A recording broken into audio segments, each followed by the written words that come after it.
Bom, boa tarde. Oitava aula do curso de foliações holomorfas. E hoje a gente vai ver com um pouco mais de calma o enunciado do final da aula passada, que é o teorema da separatriz e versões. Então, o teorema da separatriz tem várias provas, né? Então, tem a prova original do Camacho-Sade, que vocês podem encontrar no artigo original e também naquele livro Pontos Singulares de Equações Diferenciais Complexas, que eu já dei a referência algum tempo atrás. Tem a prova que vai aparecer que aparece no livro do Brunella, que é uma prova do Sebastiani.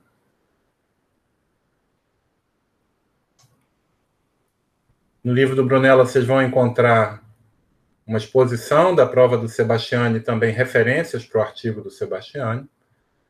Tem uma prova também do Philippe Cano.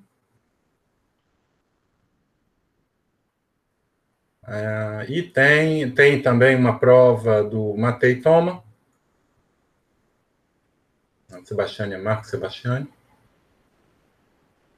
E a gente vai discutir, a gente já discutiu, né, um pouco rápido, a prova que aparece na tese de doutorado do Edileno Almeida Santos.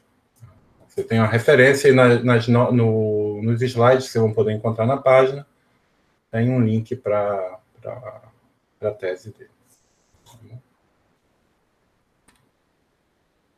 Deixa eu começar lembrando um pouquinho o que a gente fez, mas eu vou fazer uma revisão bastante sucinta da aula passada. E na aula passada a gente viu de uma só tacada a demonstração de Baum-Bott e do teorema de Camacho-Sade.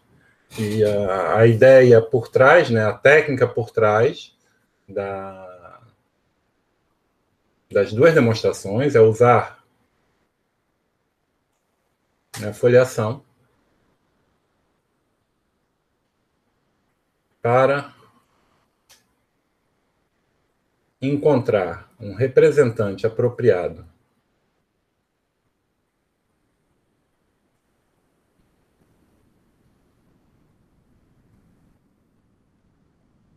a classe de Scherring do fibrado normal, em cohomologia de de Rham,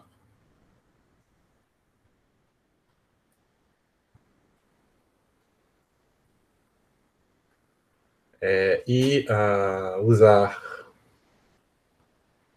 essencialmente Stokes para localizar o cálculo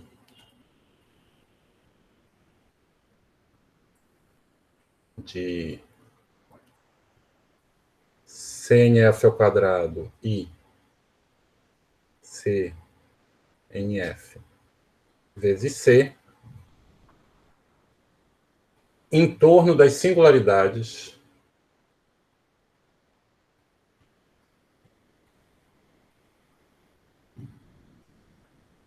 de F. E os índices que aparecem aqui são justamente a contribuição local nas singularidades desses representantes da classe de Scherring. Então, lembra que o Baum-Bott era definido como 1 sobre 2π ao quadrado integral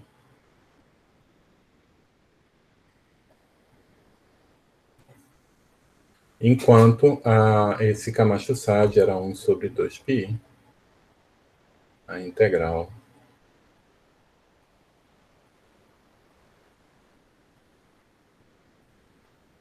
essencialmente onde beta é uma espécie de forma de conexão que a gente construiu e que deixa de ser forma de conexão justamente próxima às singularidades. Então, aqui no caso, para o NF era uma conexão parcial, não está definida em todas as direções, e no caso do NF restrito a C, vira uma conexão definida assim. Na verdade, é isso, mais ou menos, contribuição de Z.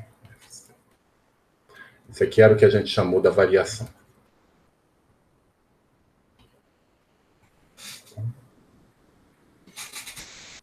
Então, a ideia é simples, que com um pouco de técnicas estándar, se concretiza nesses dois resultados. Tá bom? Então, antes de continuar, deixa eu lembrar ou mostrar para vocês umas contas, uns cálculos desses resíduos que não foram feitos na aula passada, mas estão feitos no livro, e que dizem como são os índices de Camacho-Sade de uma foliação quando a gente está olhando para singularidades reduzidas. Eu lembro que as singularidades reduzidas vêm em dois sabores, ou bem a parte linear é invertível, ou bem um dos autovalores é zero. Então, a gente sabe que quando a parte linear é invertível, você tem que a foliação é sempre dada formalmente por alguma coisa desse tipo, ela é linearizável, e um pouco de reflexão mostra que o índice de Camacho-Sade não depende, não é um índice analítico, é um índice formal, na verdade, pode ser calculado simplesmente para as separatrizes formais. E o resultado, no caso convergente e formal, não vão diferir. Então, nessa situação, a gente pode ver que, nesse caso, a gente tem exatamente duas separatrizes, que aqui eu estou anotando por C1 e por C2, e utilizando a definição do índice, a gente verifica que, nessa situação, o Camacho-Sade de C1 é 1 sobre lambda, o Camacho-Sade de C2 é lambda, e o Camacho-Sade da união não é a soma, mas é a soma mais 2. Na verdade, vale uma fórmula completamente análoga, se vocês quiserem um exercício, da fórmula que a gente viu para o índice Z. Se eu tenho uma foliação deixando invariante duas curvas C1 e C2, que não têm componentes em comum, duas curvas reduzidas, então o Camacho-Sade da união é o Camacho-Sade de uma delas, mais o Camacho-Sade da outra, mais duas vezes C1 vezes C2. E aqui o 2 aparece porque C1 vezes C2 é igual a 1. Certo? A conta da Celanor é similar. Então, na Celanor, a gente tem... Aqui eu botei a forma normal de Dulac, isso aqui analiticamente ela é desse tipo. E a gente sempre tem uma separatriz forte, que nessas coordenadas é dada por y igual a 0, e uma separatriz fraca. A separatriz fraca nem sempre é convergente, mas sempre está lá, é sempre uma curva formal, e ela é tangente a x igual a 0 nessas coordenadas. Então, o Camacho-Sade da separatriz forte, que é aquela que está sempre lá, é 0. E isso vai ser de extrema importância para a gente. Eu convido vocês a usarem a definição do índice de Camacho-Sade para fazer esse cálculo e verificar que é 0. Eu lembro que separatriz forte é justamente aquela que tem invariante Z igual a 1. Já a separatriz fraca, em que o Z é estritamente maior que 1, o invariante dela não é completamente determinado, simplesmente por ser uma Celanor, mas é completamente determinado pela forma normal formal, e é justamente esse nu que aparece aqui na forma normal. Certo? Muito bem. Então, o que é o teorema da separatriz? A gente vai, na verdade, enunciar um teorema sobre curvas, curvas compactas invariantes por uma foliação, e depois vai especializar para o teorema da separatriz. Então, deixa eu enunciar esse teorema. Ele diz o seguinte: eu vou pegar uma curva C, compacta, com várias componentes irredutíveis, mas conexa, e contida em uma superfície X invariante por uma foliação reduzida F. Eu vou pedir que cada uma dessas componentes seja uma curva lisa.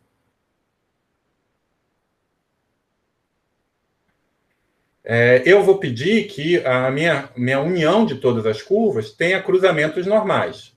Ou seja, sempre que eu tiver interseção de duas curvas, localmente, eu tenho xy igual a zero, não mais do que isso. Não posso ter uma terceira componente passando por aqui. Eu vou pedir também que sempre que houver uma interseção não vazia, então essa cardinalidade da interseção é 1. Ou seja, essa curva C1 ela não pode retornar e bater na C2 de novo.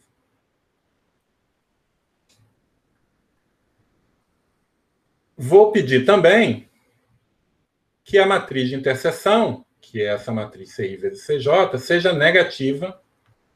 Tá? A matriz CIJ, cuja entrada é CI CJ, eu vou pedir que essa matriz seja negativa definida. Então, todos os autovalores são não nulos e negativos.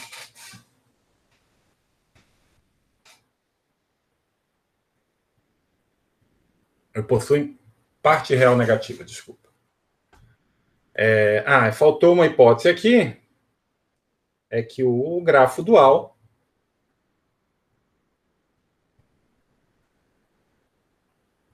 não possui ciclos.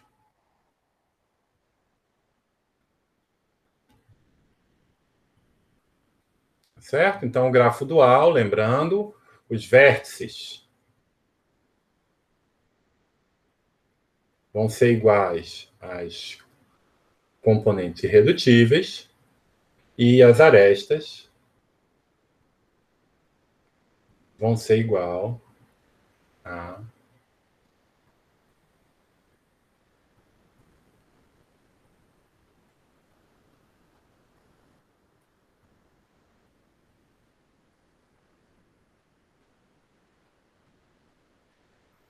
CJ é diferente de vazio.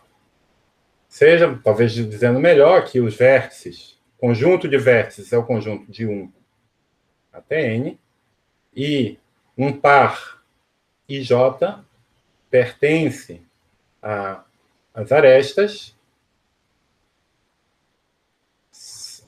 então, vértices de gama vai ser a notação para o grafo dual, pertence às arestas de gama, se somente se, I é diferente de J, e CI,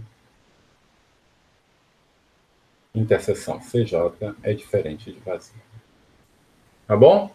Então, aqui nesse exemplo particular, eu tenho C1, C2 e C3, são os meus vértices. C1 intersecta C2, portanto, eu tenho essa aresta.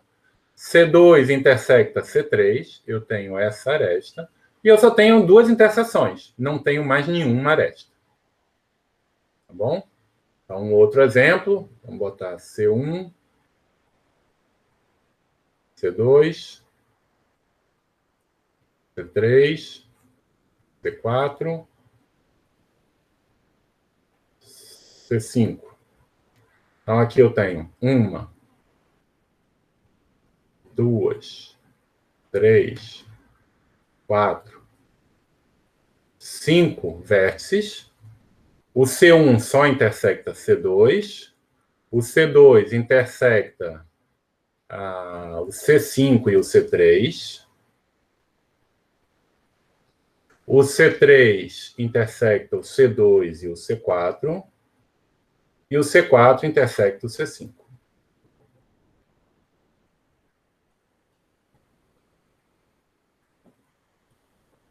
Aqui está um outro exemplo de grafo dual.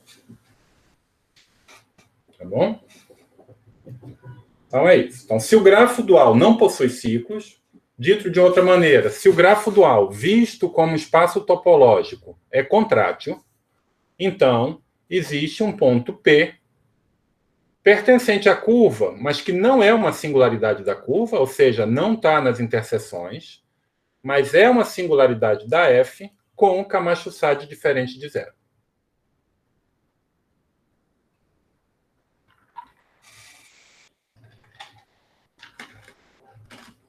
é esse o teorema que a gente quer demonstrar. Então, vai existir o meu ponto P, vai ser alguma coisa que vai estar aqui, e o Camacho-Sade dele. Opa. Vai ser diferente de zero. Está claro, enunciado? Alguma pergunta? Tudo bem. Então, vamos tentar ver por que algo assim deveria ser verdade. Então, isso é uma generalização do seguinte fato. Vamos lá, vamos começar. Supõe que a curva C só tem uma componente. E, nas minhas hipóteses, a curva tem que ser lisa. Né? Porque eu estou pedindo que cada uma das componentes seja lisa. Matriz de interseção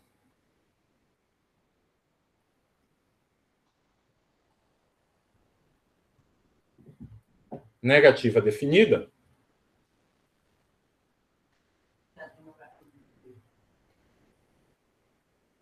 implica que a matriz de interseção aqui, para mim, só é uma matriz 1 por 1. Só tem um número. Implica que C1 ao quadrado é negativo.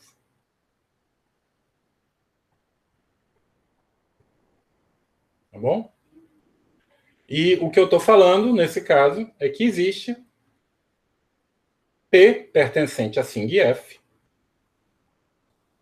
Interseção C, conjunto singular de C é vazio, tal que Camacho-Sade de F em C, P é diferente de zero. Ora, mas isso é uma consequência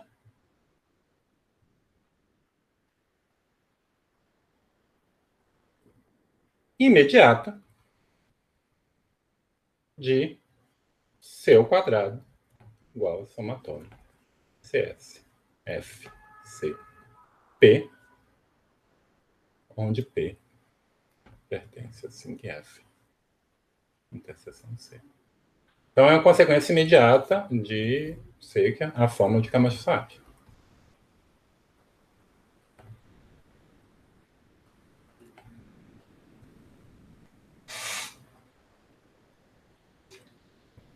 Tá bom?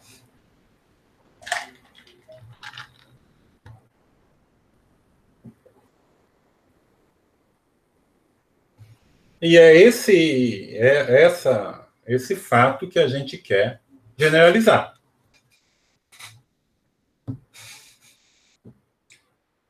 Talvez uma pergunta que você pode se fazer é por que negativa definida?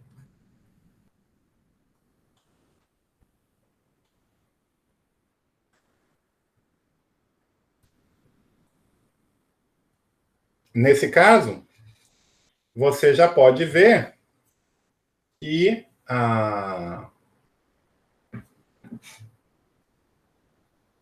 eu não usei que era negativa definida, eu usei apenas que C1 ao quadrado é diferente de zero.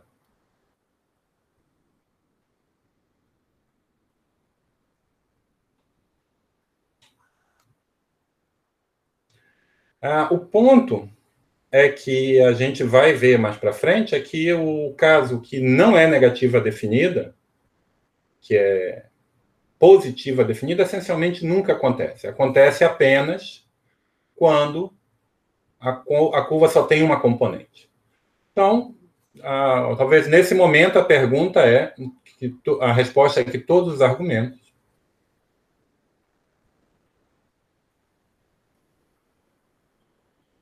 vão utilizar apenas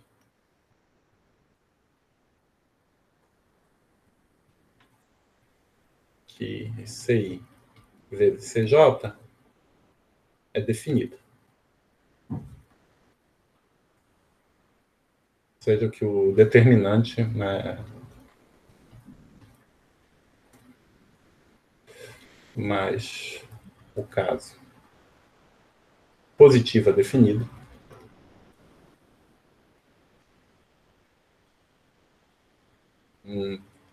ou quase nunca acontece.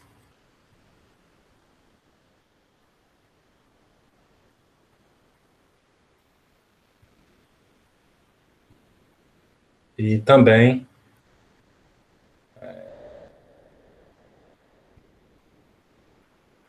o caso que... Vamos utilizar apenas que C1, que é a matriz CIJ igual a CI. Não é nem definida, ela satisfaz determinante diferente de zero. Mas o caso positiva definida quase nunca acontece e, em geral, temos no máximo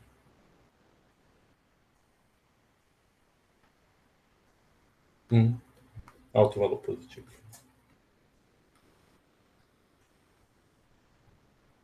Isso é uma... que a gente vai anunciar mais para frente, mas já para ir adiantando, isso é essencialmente o teorema do índice de Roche. Bom? Então, não se preocupem com ser negativa definida. Hoje, para a gente, a única coisa importante para esse enunciado é que ela seja invertível. Matriz de interseção é invertível. É isso que a gente vai usar. Não tem alto valor zero.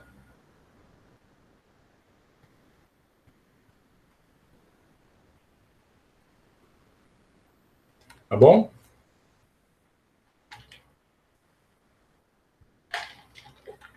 Então, vamos... a prova é por contradição.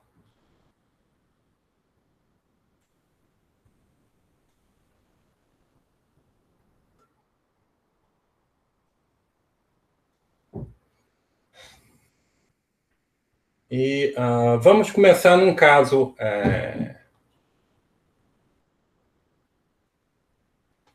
mais simples, que é onde a F, que é reduzida, né? Isso é uma das hipóteses, mas eu vou assumir que ela é sem célula nó. Então, toda singularidade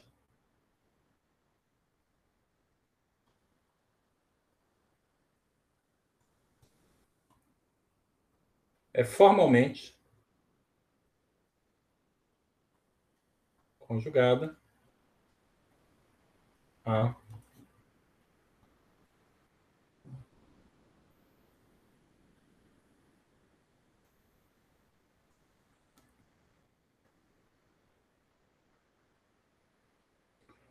lambda, que é maior ou igual que zero. Particular, eu tenho, por cada singularidade dessa, eu tenho no máximo, tenho exatamente, na verdade, duas separatrizes e o Camacho-Sade de uma. Vou denotar isso por C1 e C2. Camacho-Sade de C1 é igual a 1 sobre o Camacho-Sade de C2.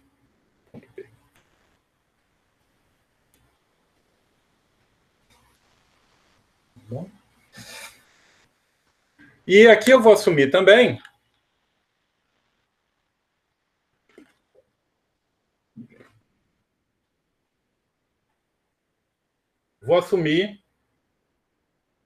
que, como eu quero provar por contradição, vou assumir que o resultado é falso. Então, se o resultado é falso, e como todas as minhas singularidades têm Camacho-Sade diferente de zero,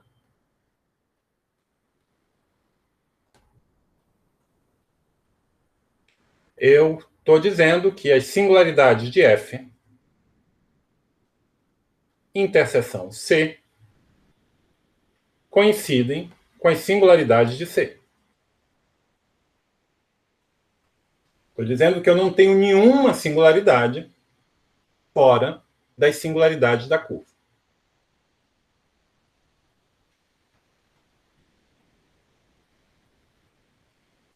Tá bom? Porque se eu tivesse, ela automaticamente, fora das singularidades da curva, eu tenho duas separatrizes, uma vai estar na curva, a outra vai estar fora, e o Camacho-Sade da separatriz, que é parte da curva, vai ser diferente de zero. Certo? E agora, eu posso fazer o seguinte jogo. Então, vou considerar gama o grafo dual.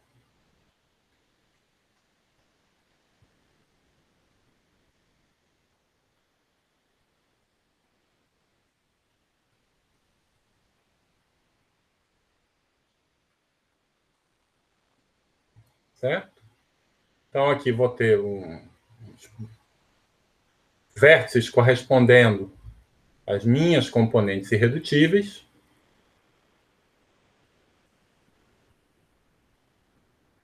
Certo número. E esses vértices são ligados por arestas. Então, observe que nessa figura, então, as arestas de gama correspondem a pontos singulares de F.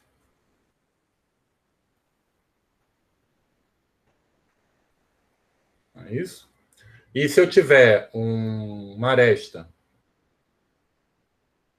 a cada CI, a cada par, né, digamos, I, vírgula J, pertencente a um N ao quadrado, aqui eu estou assumindo que C é a soma de CI I igual a 1 até N, eu vou associar um delta I J, que vai ser o Camacho-Sade de F com respeito à curva CJ,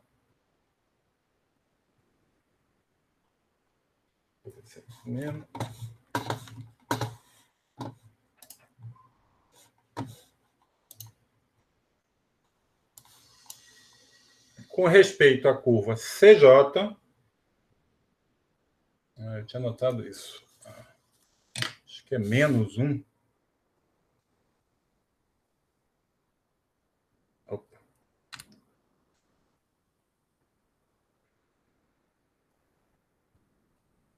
Menos o Camacho-Sade. No ponto, desculpa, no ponto P, no ponto PIJ. O PIJ igual a CI, interseção CJ.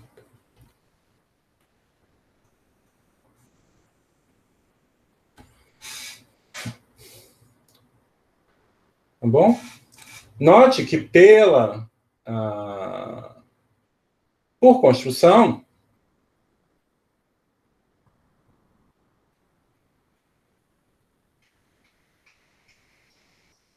delta IJ é 1 pela construção, e essa relação aqui, delta IJ é 1 inverso de delta JI. Ou seja, delta IJ vezes delta JI é igual a 1.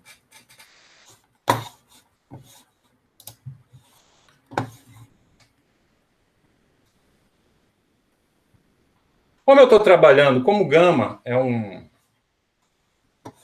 espaço topológico de dimensão 1, não é difícil ver que essa coleção delta IJ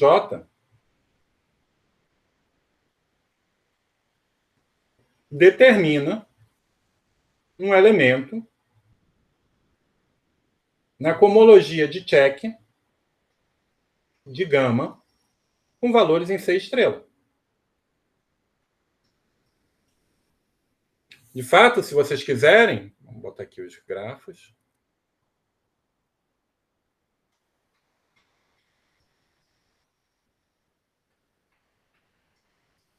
Eu tenho uma cobertura de gama, eu posso escrever gama,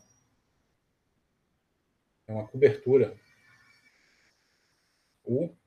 uma cobertura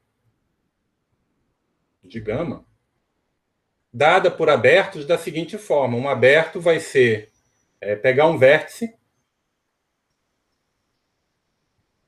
denotar, escrever todas as arestas que passam dele e não incluir o vértice seguinte. Então, eu tenho uma cobertura com abertos indexados pelos vértices e as interseções de 2 abertos vão ser justamente a aresta ligando os dois. Então, aqui eu tenho, digamos, nesse grafo, digamos que eu tenho esse grafo aqui.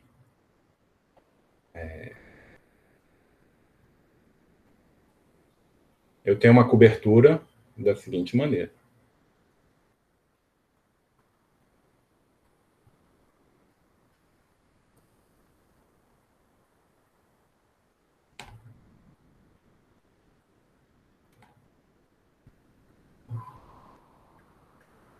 E a interseção de 2 abertos dessa cobertura é justamente uma aresta e só uma. Portanto, no H1 dessa cobertura, o que eu estou dando é justamente isso. E aí perceba que essa é uma cobertura de Leray para esse feixe, porque os abertos que aparecem são todos contráteis. Eu não estou permitindo, eu não teria um aberto contrátil somente se eu permitisse uma aresta que voltasse para o mesmo vértice. Eu não estou permitindo isso. Tá bom?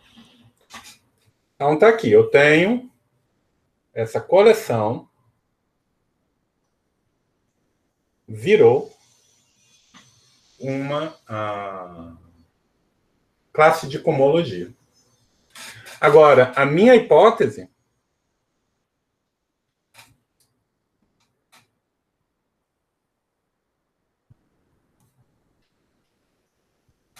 é exatamente a hipótese que H1,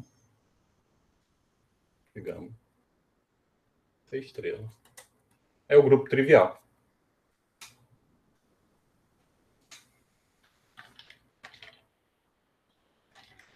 Portanto, existem ΔI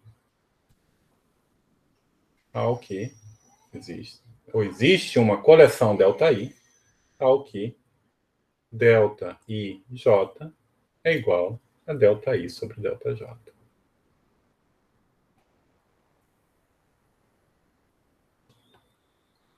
Tá certo? Agora, você pode se perguntar como que o Edileno, e por que ele resolveu fazer essa construção. Então, a ideia, essencialmente, é a seguinte. Qual é o tipo de foliação mais simples que a gente conhece, tirando fibrações? São as foliações definidas por formas logarítmicas. Então, se a minha foliação fosse definida por formas logarítmicas com polos no divisor C, então, o resíduo, o divisor resíduo da forma logarítmica, para eu ter aqueles índices de Camacho-Sade, seria justamente uma coisa desse tipo. Seria, então, se F fosse definida por uma forma logarítmica ômega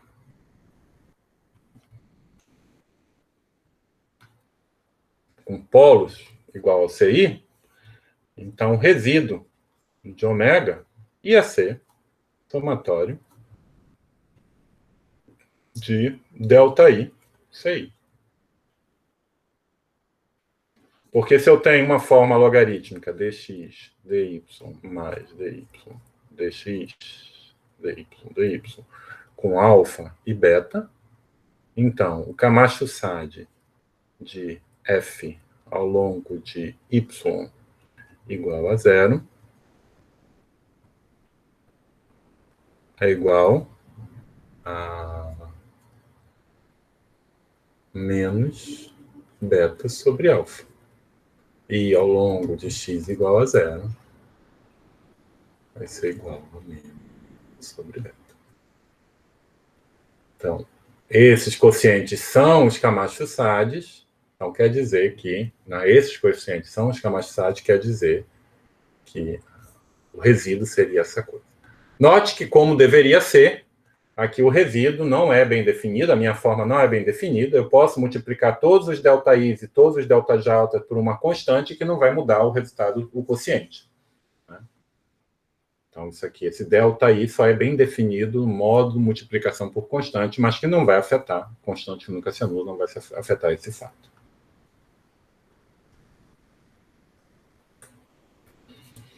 Tá certo?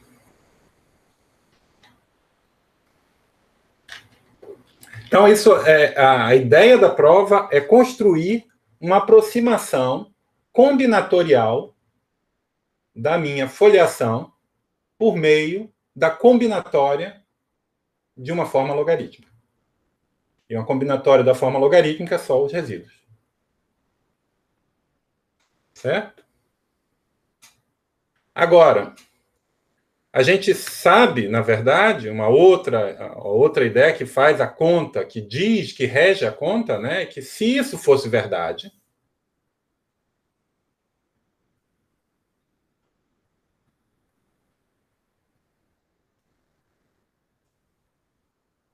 então o resíduo de ômega, então aqui eu tenho a minha curva, tudo isso definido numa superfície X, resíduo de ômega visto como um elemento de H2XC deveria ser zero. Esse é o teorema dos resíduos, de uma variável que tem uma versão em várias variáveis. Para a gente não é importante isso agora, porque a gente não vai usar esse teorema dos resíduos, já que a gente não tem uma forma logarítmica. Mas o que o teorema de Camacho-Sade nos dá é que funciona isso. Esse resíduo vai ser zero. Então, eu vou substituir o teorema dos resíduos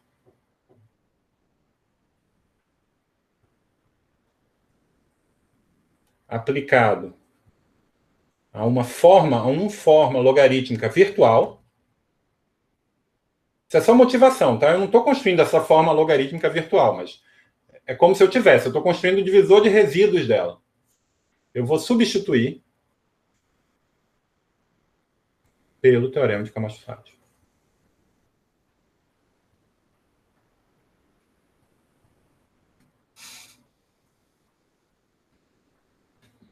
Tá certo? Então, o que eu vou fazer é mostrar que o resíduo de ômega vezes CI é igual a zero para todo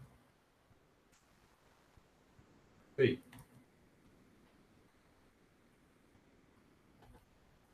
E é isso que vai me dar o anulamento desse divisor de resíduos. Tá bom? Então, vamos lá. Como é que a gente faz essa conta? Eu sei que o resíduo de ômega, né, esse é o divisor que eu construí, é somatório de ΔI vezes CI.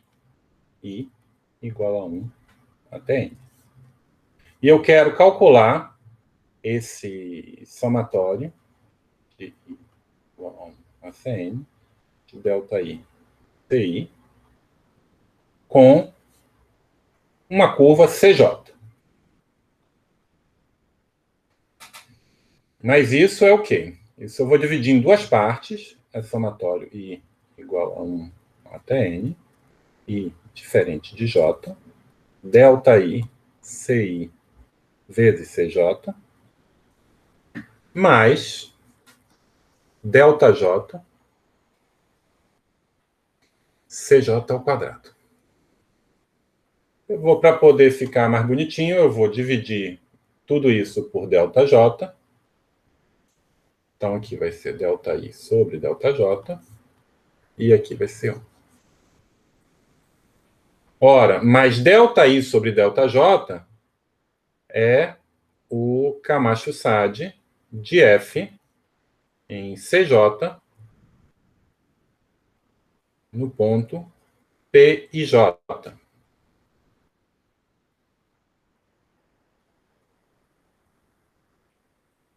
Eu vou estar multiplicando isso por C e J, mas perceba que C e J é simplesmente a função indicatriz que vale 1 quando P e J pertence a CJ e 0 quando não vale, quando não pertence. Então, isso aqui vai ser a soma dos P e J. P e J pertencente a CJ.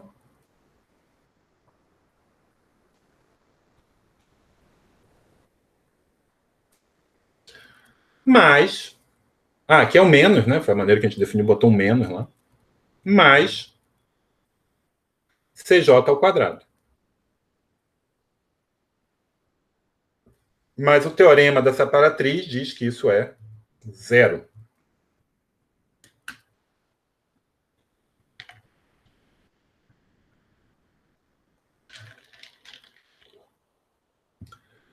E perceba que isso vai valer para qualquer J.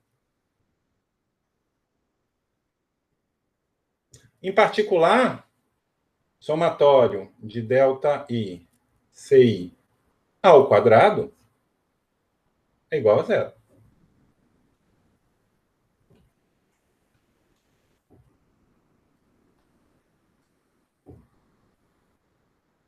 Mas isso não pode acontecer com a matriz negativa definida.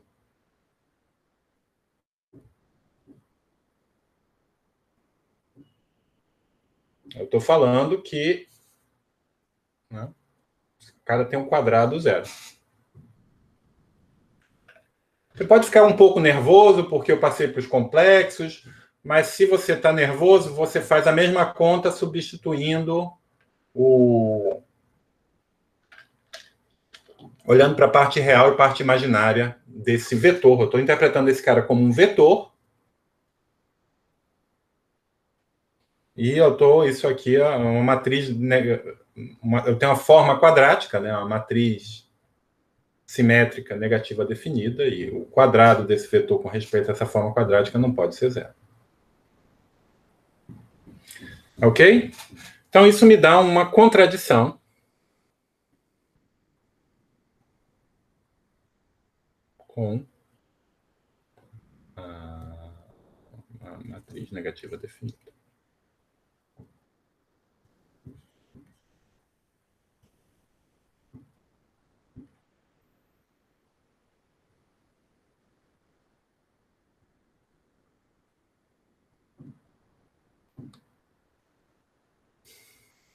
Tá certo? Bom, mas lembrando que a gente não provou o caso geral. O que a gente fez? Eu assumi que ela era reduzida e não tinha Celanó. Tá bom?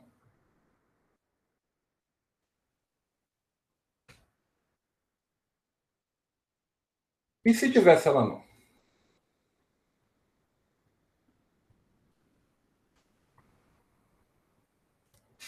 Então, uma Celanó ela pode acontecer 3 tipos de comportamento. Então, aqui eu tenho a minha curva C.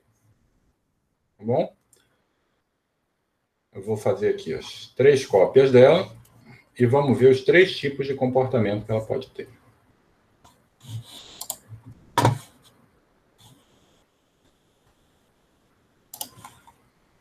Então, a minha Celanó ela pode estar aqui.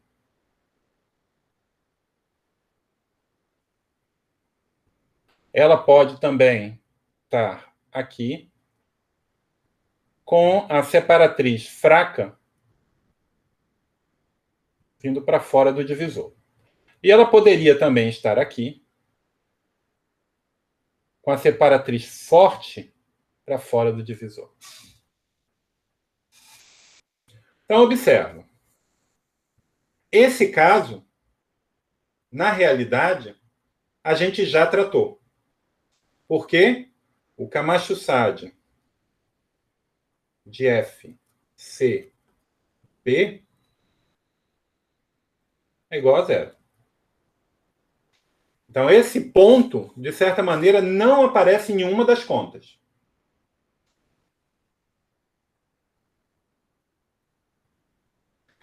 Esse, a gente sabe. Eu não sei quem está aparecendo. Nesse caso aqui, o Camacho-Sade de F, C, P é aquele invariante nu. E aí esse invariante nu pode ser um número complexo qualquer, inclusive zero. Se ele for zero, você esquece também, ele não aparece nas contas, você não precisa considerar ele. E pode ser que ele seja positivo, mas se for positivo, eu garanto que essa é uma separatriz forte e eu garanto a existência de... Eu garanto o que eu quero. Então, também não atrapalha. O que causa problema é justamente esse cara. Porque nessa situação, um dos quocientes do alto valores, um dos Camacho-Sade vai ser zero e o outro vai ser nu. E eu não posso repetir meu argumento. Eu não tenho mais o delta IJ, delta IJ não é inverso de delta JI, é um problema aqui. Mas o que você faz é que esse ponto, né, vai corresponder a uma aresta.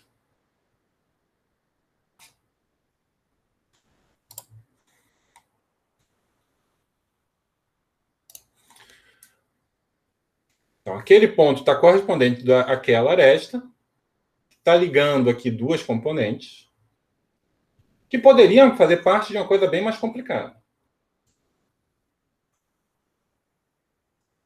Mas o fato de que meu grafo é contrátil, ou seja, que não tem ciclos, quando eu apago essa aresta, então aqui continuaria meu grafo,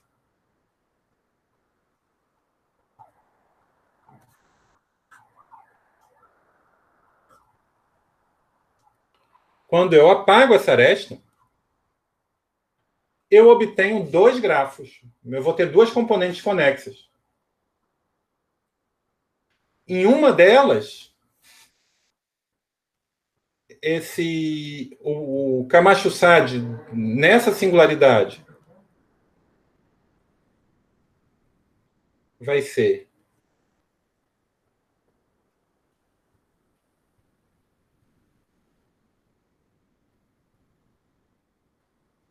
bom, deixa eu falar diferente.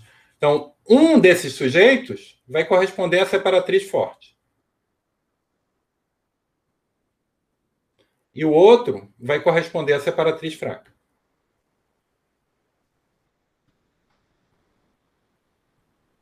Eu sei que o nome da separatriz forte, o Camacho-Sade é necessariamente zero. No outro, pode ser zero, pode não ser. Mas o que eu faço, então? Eu esqueço toda essa parte e guardo o pedaço do grafo que eu tenho a separatriz forte. O grafo continua satisfazendo as mesmas hipóteses. Continua... Eu troco a minha superfície agora por essa superfície. Então, ele continua satisfazendo todas as hipóteses. Matriz de interseção negativa definida, componentes irredutíveis, F invariante, pererê, popopô. E o meu argumento que vai produzir uma singularidade fora, na parte lisa da curva, que tem Camacho-Sade diferente de zero, não vai produzir esse ponto, porque esse Camacho-Sade aqui é zero. Para o meu argumento, esse cara é invisível. Eu estou nessa situação. Esse tipo de ponto é invisível para o argumento. Não preciso levar em conta, ele não é levado em conta nos cálculos. Tá certo? Então, fazendo isso, retirando o número finito de celas noise e ficando sempre com a componente do grafo que corresponde à separatriz forte, a gente reduz ao caso anterior, ao argumento anterior.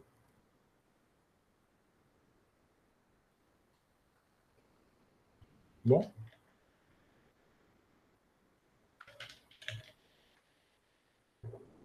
Esse teorema foi refinado, na verdade, se você pensar um pouquinho o que está acontecendo, você consegue refinar e exprimir o número de separatrizes, no número de singularidades com Camacho-Sade diferente de zero que aparece aqui, em função de informação do grafo. Por exemplo, você sabe que essa matriz é negativa definida, então, da mesma maneira aqui que eu excluí os coeficientes, que eu excluí os pontos em que o Camacho-Sade é zero, eu posso excluir, de certa maneira, os pontos em que o Camacho-Sade é positivo, ou que tem parte real positiva. E dessa maneira você consegue produzir um número grande de separatrizes em função dependendo da combinatória do grafo, que vai ser, no final das contas, o quociente dos autovalores. Eu não formulei precisamente, mas isso é um teorema da Laura Ortiz Bobadilla, Voronin, e eu acho que tem mais um autor, estou esquecendo, peço desculpa, mas vocês podem procurar, se vocês estiverem interessados. Então, dá ainda para refinar esse tipo de argumento. Na verdade, esse argumento deles aparece antes do que a tese do Edileno, mas você consegue, às vezes, sob hipóteses suplementares, você consegue produzir um número grande de separatrizes. Tá bom?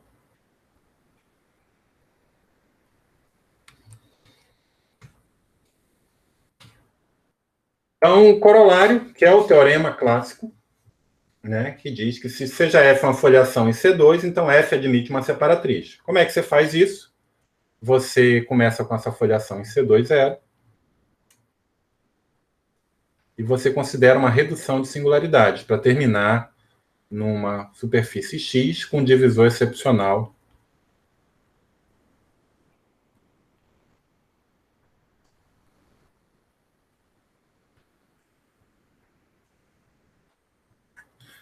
Então, tem um teorema do Grauert que diz que um divisor ele é contrátil se somente se a matriz de interseção é negativa definida. Então, a gente sabe que esse divisor tem matriz de interseção negativa definida. Você não precisa usar o Grauert, nesse caso você pode mostrar, por exemplo, indução. Ele satisfaz todas as hipóteses. Olha. Cada uma dessas curvas é uma curva lisa, é um P1, tem cruzamentos normais, não vai ter ciclo, e a matriz de interseção é negativa definida. Então, poderia ser que ele não fizesse uma das hipóteses. Podia ser que tivesse uma componente que não é invariante. Podia acontecer de ter uma componente que não é invariante, mas por aqui passa um monte de soluções, passa um monte de folhas. Projeto essas folhas para obter uma infinidade de separatrizes. Então, um caso interessante é quando tudo é invariante, mas aí eu aplico esse teorema, vou encontrar um ponto aqui, Camacho-Sade diferente de zero, portanto, tem uma separatriz, e eu volto para lá. Então, da mesma maneira, a mesma prova é você pegar F, uma foliação, em um germe de superfície,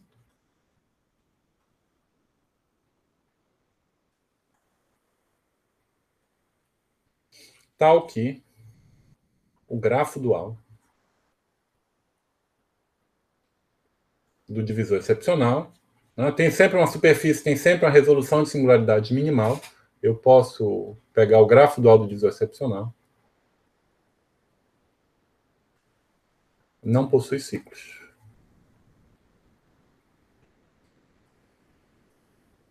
Então, F admite uma separatriz.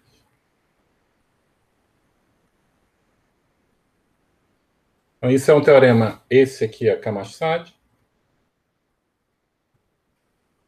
e esse é um teorema do Camacho, que apareceu posteriormente.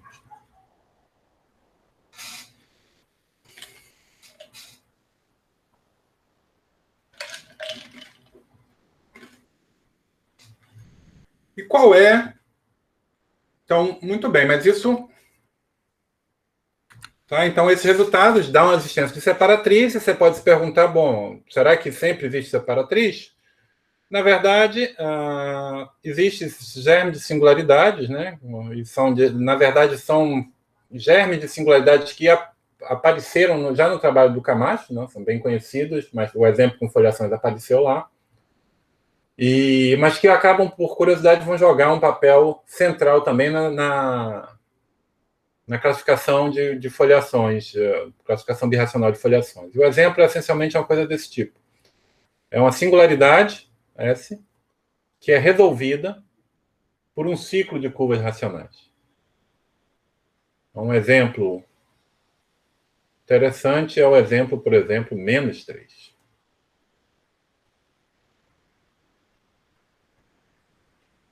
Vocês podem verificar que, nesse caso, a matriz de interseção é negativa definida, tá certo? E existe uma foliação aqui,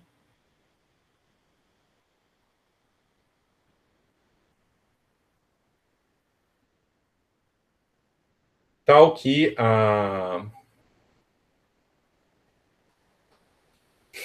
as únicas singularidades estão nesses 3 pontos. Tá bom? E é bastante curioso, deixa eu dar só uma ideia, vamos tentar ver o que está falhando. Né? Essencialmente, o que a gente mostrou aqui, nesse argumento, é que, assumindo que todas as singularidades têm parte linear invertível, eu chego numa contradição toda vez que eu conseguir escrever isso. Construir esse divisor que vai ter essa propriedade, cujos resíduos vão ter essa propriedade. O quociente dos valores vão ter essa propriedade. E vamos ver por que a gente não consegue fazer isso aqui. Vamos imaginar que essa foliação existe. Eu não construí ela, mas eu sei que ela existe, vamos trabalhar. Então, vou escrever aqui, vamos chamar esse ponto de P1, P2 e P3. 3 pontos. E nesse ponto, vamos assumir que o quociente de autovalores nessa direção, ou que o Camacho-Sade nessa direção, é lambda 1. Tá bom? Se ele é lambda 1 nessa direção ele é 1 sobre lambda 1. E esse sujeito eu vou chamar de lambda 2. O quociente, o Camacho-Sade nessa direção, eu vou chamar de lambda 2. Então, isso aqui eu sei que tem que ser menos 3. Se aqui é lambda 2, então aqui eu sei que tem que ser 1 sobre lambda 2. E nessa direção vai ter que ser o lambda 3, que vai ter que ser o menos 3. E aí esse cara é 1 sobre lambda 3, que vai bater no lambda 1.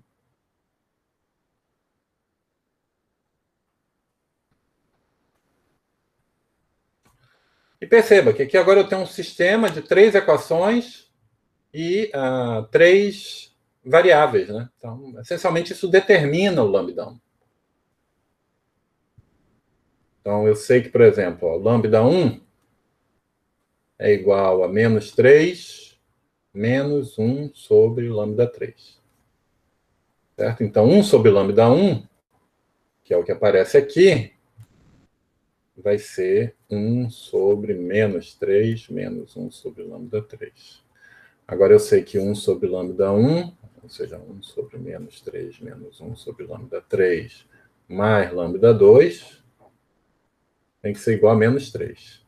Então, lambda 2 tem que ser igual a menos 3 mais 1, ou menos 1, menos 3 menos 1 sobre lambda 3.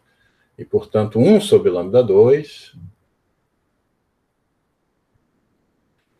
vai ter que ser 1 sobre menos 3 menos 1, 3 sobre lambda 3. Ó. Portanto, lambda 3 vai ser igual a menos 3 menos 1 sobre menos 3 menos 1 sobre menos 3 menos 1 sobre menos 3. Aí lambda 3, mas eu substituo lambda 3 de novo e ver se vai não termina. Então, lambda 2 é um inteiro quadrado, lambda 3 é um inteiro quadrático, que a gente pode resolver, e todos os outros você vai calcular de forma similar. Certo? E você vê que, de fato,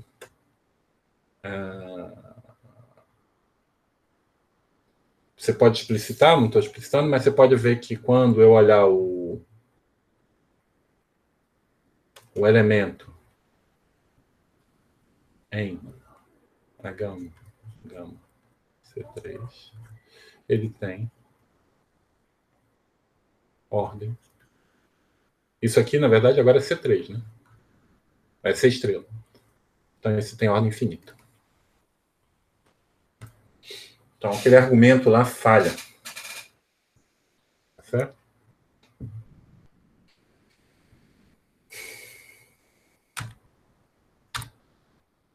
Mas aí tem um teoreminha que o Edileno mostrou na tese, um teorema que o Edileno mostrou na tese dele, que meio que, com hipóteses adicionais, você pode excluir essa hipótese.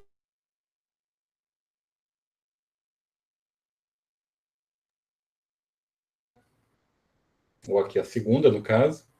Ele vai pedir que não tem nenhuma selanol na resolução. Então, são singularidades, umas foliações em superfícies singulares. Quando eu passo para a foliação na resolução da superfície, não tem selanol na resolução da foliação.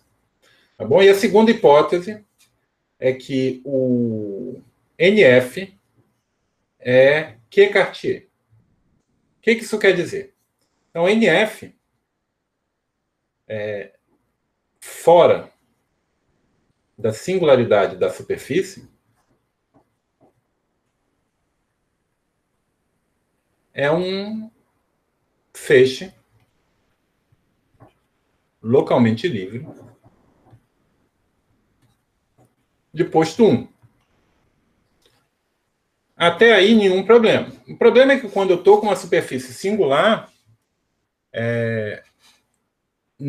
você tem que o feixe normal de uma foliação, eu não defini com cuidado, ele não é necessariamente localmente livre. E pior ainda, pode ser que nenhuma potência dele seja localmente livre.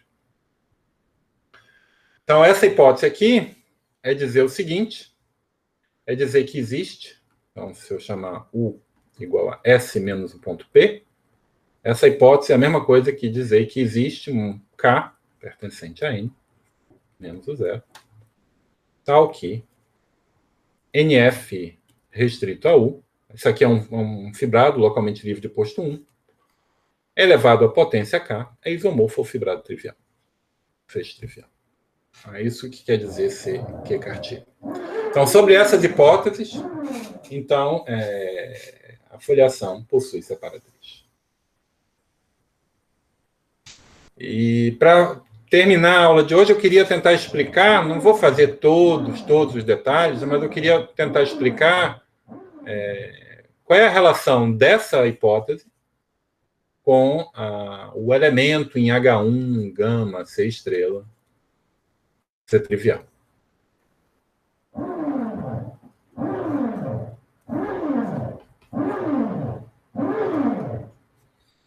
Tá bom? Então, deixa eu tentar explicar isso. De onde é que aparece. Então, eu vou fazer o seguinte. É uma coisa sobre curvas, né? Sobre divisores. Eu vou pegar uma curva C, que é uma soma de curvas CIs. Exatamente daquele jeito que a gente estava trabalhando. Cada uma das curvas CI é lisa e C, cruzamentos normais.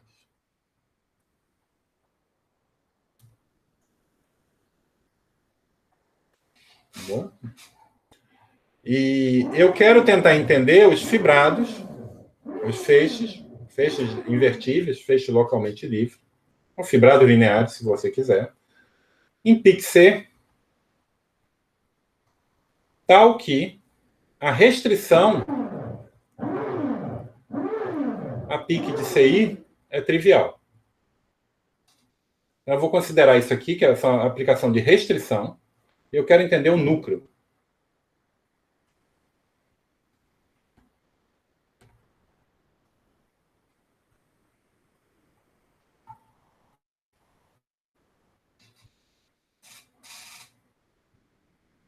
Primeira vista, você poderia imaginar que um fibrado em C é trivial se somente C é trivial.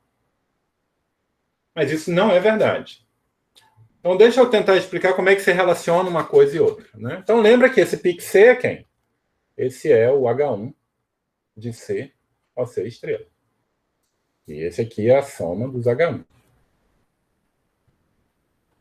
Então, me parece natural tentar relacionar esses sujeitos por meio de uma sequência exata, que deveria começar assim.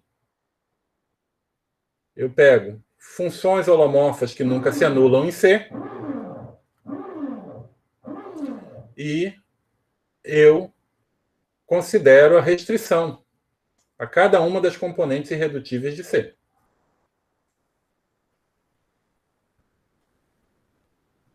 Vou manter aquela hipótese que eu estava antes, que a cardinalidade de CI e CJ é sempre menor do que 1. Tá bom? Então, essa é claramente uma aplicação injetiva, mas perceba que ao colocar uma soma direta aqui, ela não é sobrejetiva. Porque para eu colar um germe de função em CI com um germe de função em CJ, eu preciso que elas tenham o mesmo ponto, o mesmo valor na interseção. Então, eu tenho um mapa aqui para a soma de pares IJ pertencente a 1 em quadrado, tal que I diferente de J, CI interseção CJ diferente de vazio. Vamos pedir que I seja menor que J para não contar duas vezes. E o mapa simplesmente vai para C estrela.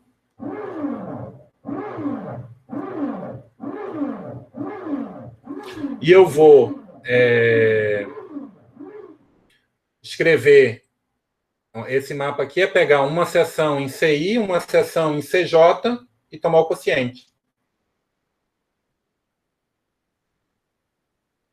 Tudo bem? E agora sim, você vê que isso é sobrejetivo, como aplicação de feixes, e a gente tem essa sequência dada.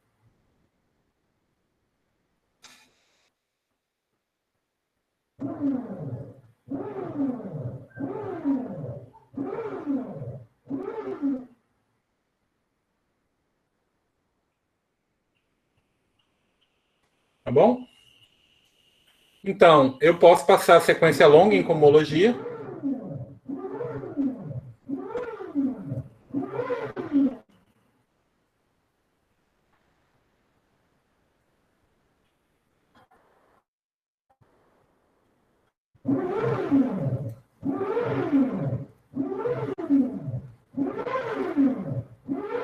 Opa.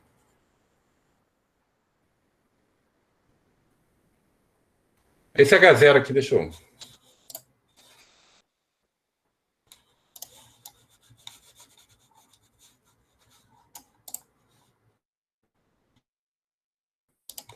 Então, eu tenho... Vamos olhar a sequência longa, vou escrever ela toda.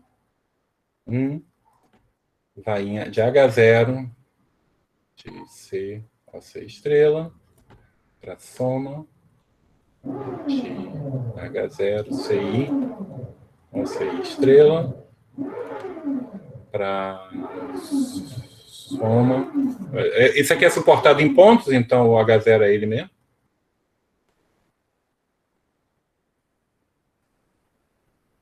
Bom, essa soma aqui vai para H1 C a C estrela e vai para soma H1 C a C estrela. Tá certo? E o que acontece é que esse aqui é aquele mapa de restrição que eu estava olhando.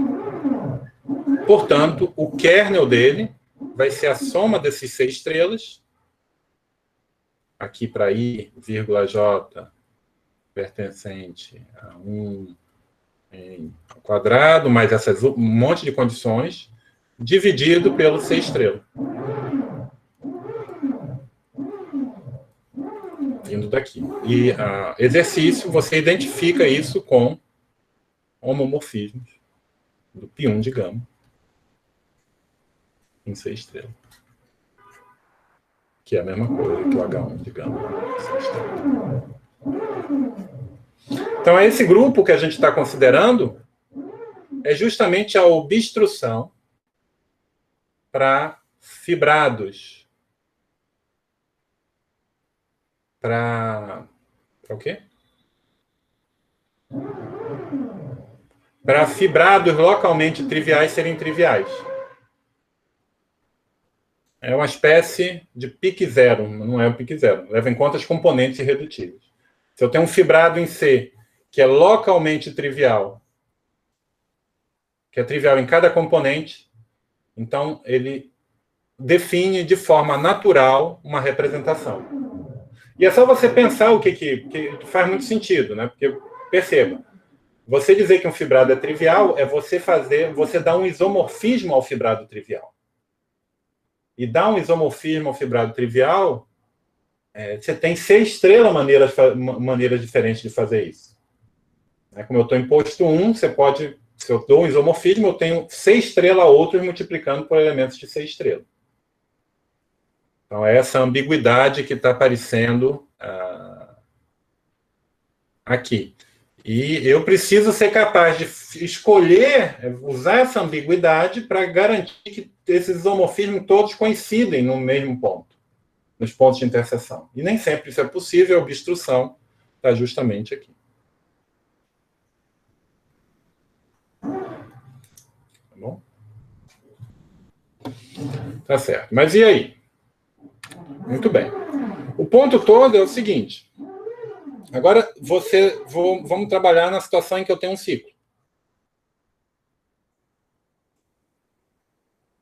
Eu posso ter mais coisas. Vamos pensar, vamos escrever aqui o exemplo mais simples, que eu tenho 2 ciclos. Isso aqui vai ser a situação que eu vou obter após resolução daquela situação. Eu vou ter uma foliação aqui, que vamos chamar foliação G. E vamos assumir que essa G não tem separatriz, ou seja, como ela não tem Celanol e não tem separatriz, as únicas singularidades são esses pontos. Não tem nenhuma outra singularidade além dos pontos de interseção. Certo? Aí a pergunta é, será que eu conheço N estrela G restrito a CI? Nessa situação eu conheço. Essa é a fórmula que a gente viu. A gente viu uma fórmula do tipo N estrela G vezes CI. Aqui, na verdade, até menos CI ao quadrado menos E. Isso aqui era uma forma numérica. Mas como é que isso foi feito? Foi feito construindo uma seção, etc. Então, na verdade, em pique de CI, vale que N estrela G restrito a CI é igual a CI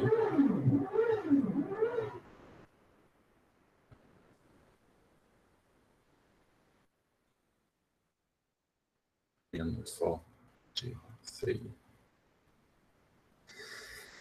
CI menos O de CI, Z, G, CI. Ou, se você preferir, isso aqui, essa expressão pode ser escrita também como menos O de CI, C. Porque esse Z justamente são as contribuições que vêm das outras componentes. Certo? Ou ainda, N estrela. Aqui, menos. Menos a gente bota aqui dentro. Desculpa aqui. Não.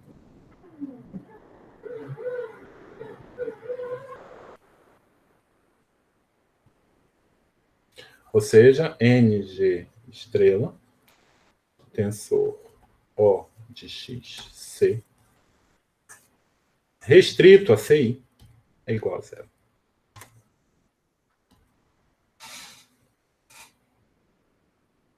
Isso é justamente aquela fórmula que a gente mostrou para quando eu aplico uma curva lisa, eu obtenho uma coisa mais forte do que numérica, eu obtenho uma coisa no grupo de Picard. Então, o que eu estou falando é que esse divisor, esse fibrado, né, linear, na minha superfície, ele, restrito a CI, é trivial.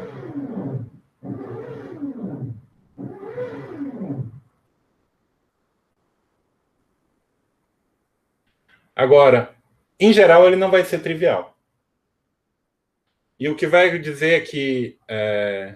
Mas perceba, se eu tentar escrever NG estrela a potência K, se esse sujeito for, se esse for linearmente equivalente.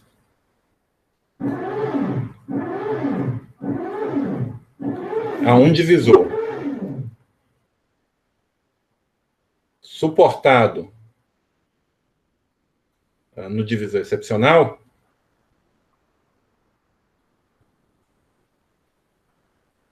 então, necessariamente, por essa conta, que ele tem que ser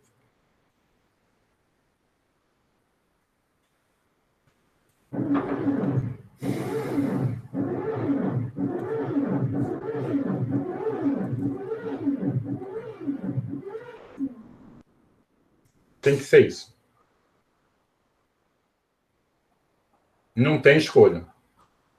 Você é suportado no divisor excepcional, e no final das contas é você fazer essa passagem aqui, NF, Q Cartier,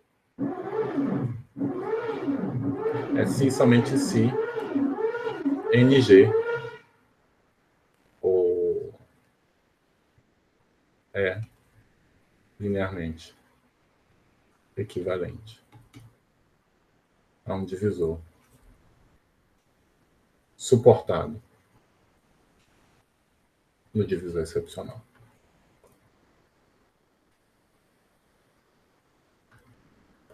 Então, nesse caso, como ele vai ser linearmente equivalente a suportado a um divisor, na verdade, você consegue construir uma coisa tipo uma forma logarítmica, talvez passando por um recobrimento, e você obtém aquele divisor de resíduos e chega na mesma contradição. Então, um esboço, não estou fazendo todos os detalhes, mas eu acho essa descrição aqui instrutiva, é simples e mostra como esse grupo, né, o H1 de gama C estrela, joga um papel na descrição do grupo de Picard da curva, do divisor que a gente está olhando, e é por isso que ele aparece, de certa maneira, naquele argumento. Tá bom? Eu acho que era isso que eu tinha para contar hoje. Então, na próxima semana, a gente, então, hoje, finalmente, encerra o capítulo Teorema de Índice, e na quinta-feira a gente continua. Daí, agora sim, dando uma ideia do que é um pouco da geometria birracional, de como é que é esse programa de classificar birracionalmente foliações em superfícies, e quem sabe no final do curso a gente fala em uma dimensão maior também. Tá bom? Mas é isso. Vou parar a gravação.